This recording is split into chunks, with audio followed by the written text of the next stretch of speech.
ରାତିରେ ଭାତକୁ ନେଇ ଆପଣମାନେ କ'ଣ ବନେଇବେ ବୋଲି ଭାବୁଛନ୍ତି, ତେବେ ଏହି ରେସିପିଟି ଆପଣମାନେ ବନେଇ ପାରିବେ। କମ୍ ଟାଇମ୍ ଲାଗିବ, କମ୍ ସାମଗ୍ରୀରେ ମଧ୍ୟ ହେଇଯିବ। ପ୍ରଥମେ ଭାତ ନେବା, ଭାତକୁ ଗ୍ରାଇଣ୍ଡର ଜାର୍‌ରେ ଦେବା, ତାପରେ ପକେଇବା ମଟର। ତରକାରୀ ଯାଇକି ମୁଁ ରାତିରେ ବତୁରେଇ ଦେଇଥିଲି, ଆପଣମାନେ ବତୁରେଇକି ଅଳ୍ପ ସମୟ ମଧ୍ୟରେ ପକେଇ ପାରିବେ। ସେଥିରେ ପକେଇବା ଜିରା, ଶୁଖିଲା ଲଙ୍କା ପକେଇବା, ତାପରେ ତାକୁ ଦରଦରା ଗ୍ରାଇଣ୍ଡିଙ୍ଗ କରିଦେବା।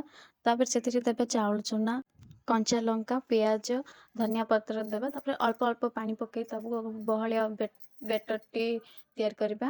ତାପରେ ସେଥିରେ ଦେବା ଲୁଣ, ଅଦା ରସୁଣ ଛେଚା, ଭଲସେ ଆକୁ ଘାଣ୍ଟି ଦେବା।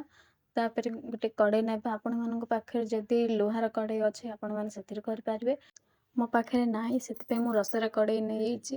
ଏବେ କଡ଼େଇରେ ଦେବା ଅଳ୍ପ ଘିଅ। ଆପଣମାନଙ୍କୁ ଯଦି ଘିଅ ପସନ୍ଦ ନାହିଁ ଆପଣମାନେ ତେଲରେ ବି ମଧ୍ୟ ବନେଇ ପାରିବେ। ବଳକା ଭାତରେ ଆପଣମାନେ କ'ଣ ବନେଇକିରି ଖାଆନ୍ତି ମୋତେ କମେଣ୍ଟ ମାଧ୍ୟମରେ ଜଣେଇବେ। ୟୁଟ୍ୟୁବ୍ ଚ୍ୟାନେଲକୁ ଆମର ସବସ୍କ୍ରାଇବ୍ କରିବେ। ଫେସବୁକ୍, ଇନଷ୍ଟାଗ୍ରାମରେ ଦେଖୁଥିଲେ ଫଲୋ କରିବେ। ଆପଣମାନଙ୍କୁ ବ୍ଲଗ୍‌ଟି କେମିତି ଲାଗିଲା କମେଣ୍ଟରେ ଜଣେଇବେ।